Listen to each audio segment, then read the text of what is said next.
One of the things that I absolutely love about the Bible is the encouragement that it gives you whenever you read it and you get an example of something that somebody else went through that you may be currently facing, because it just shows you the character and the nature and the promises of God, and that they exist to us today the same way that God showed up, and the same things that he spoke for each person in the Bible, for whatever their circumstance was, is the same God that we have today.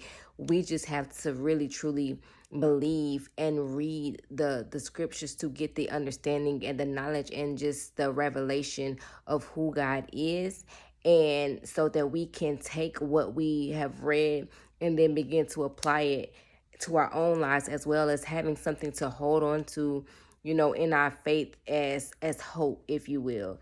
And so I want to give encouragement today for anybody who find themselves struggling, whether you're struggling with the different cycles that you have been going through. And your cycles and your pattern can be a number of different things. And so that could look like you saying that you're going to stop doing something, but then you find yourself still doing the same thing. Whether that be saying that you're going to stop drinking, but then you find yourself drinking again. Saying that you're going to stop smoking, but then you find yourself smoking again. Saying that you're going to stop having sex, but then you find yourself having sex again. Saying that you're going to leave a certain individual alone, but yet you find yourself continuously going back to the same individual. What I first want to say to that is that if you have been trying for years, right, to break free from something that you find yourself not able to break free from, it's because you're not able to do it in your own strength. You have to lean on the strength of God so that he in his power and the Holy Spirit can partner with you to be able to help you to be free of those things.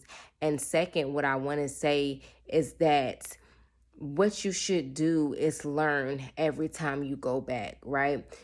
If you find yourself in this habitual cycle, see what you're learning every time you go back. And I feel like the more you go back is the more you should, know and learn, and the more that it should pull you, away from that sad thing or sad person. Because if you're not learning anything, then you're ultimately going to find yourself continuously going back to, whatever it is. And so you have to learn from your mistakes. You have to learn from your experience so that you know what not to do, so that you know what it is that you do not want, right?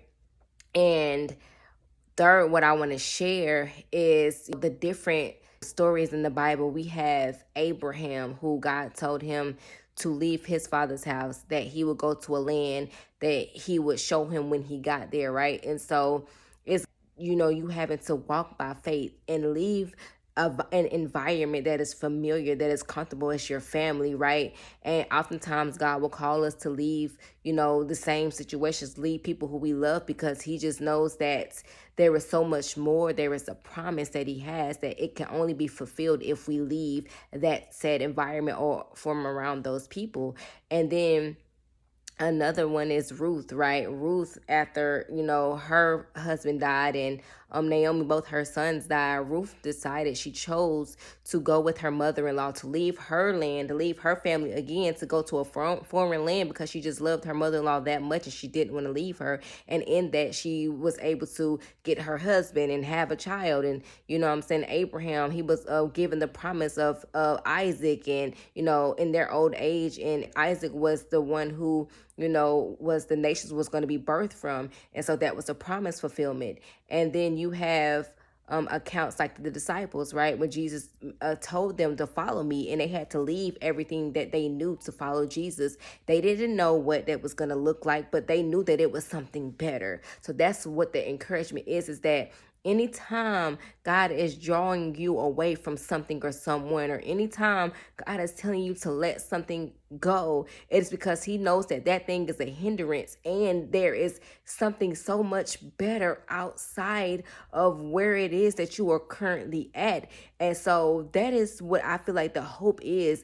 And the thing that you should lay hold of is that I know that when I break free, I know that when I leave this person, I know that when I let this thing go, that there is something so much greater on the other side, that God has something so much more greater and better for me. There's a promise that is mine, but it only will be mine if I be obedient and listen to my heart, or listen to the pulling at my heart, rather, that I know that this thing is no good for me. I know that this thing is a hindrance to every single thing that I actually, really truly desire to have, other than what it is that I am currently experiencing. And so if that is you, if you just find yourself longing for something greater, even though you keep, desiring, I guess, the same old thing, but then it's not fulfilling or satisfying, it's because that is the indicator.